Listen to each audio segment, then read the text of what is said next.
Listahan sang election areas of concern sa Western Visayas. Ginaplastar na sang COMELEC kag PRO6.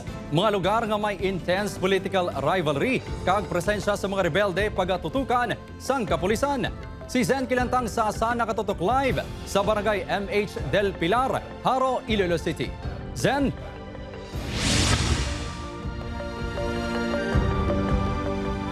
Kim, nag-umpisa na ang PRO6 sa paghanda ng security measures para sa eleksyon 2025. Lakip diri ang pag-monitor ng sitwasyon sa mga kaprobinsyahanan sa Western Visayas.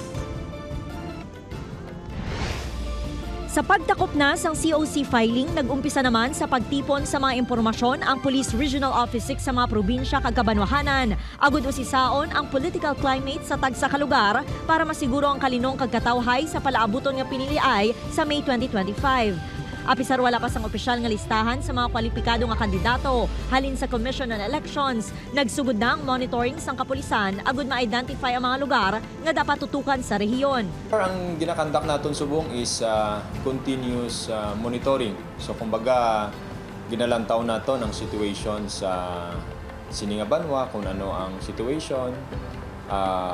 Dahil siyempre si PNP, every town may ara man siya PNP personnel mo. Sa bulan sang Nobyembre, magakonvene ang Regional Joint Security Control Center agud magapagwa sang parameters ng election areas of concern. Lakip sa mangin basehan among reports halin sa PNP kag Philippine Army. Matandaan sang tinalikdan nga eleksyon base sa COMELEC resolution.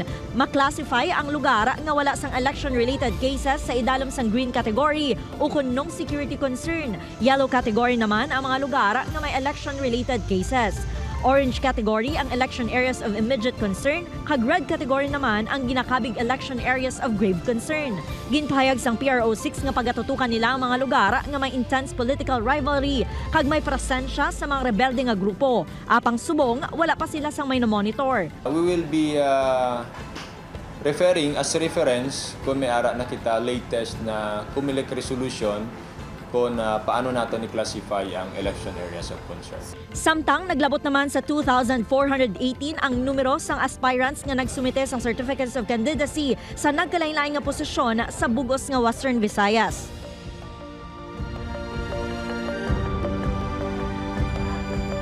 King sunod sa PRO6, hindi tanan nga lugar nga nalakip sa election areas of concern sang tinalikdang eleksyon ang magapabilin sa gihapon sa ilang category bangod may mga lugar na nga insurgency free kag wala na sang election related cases.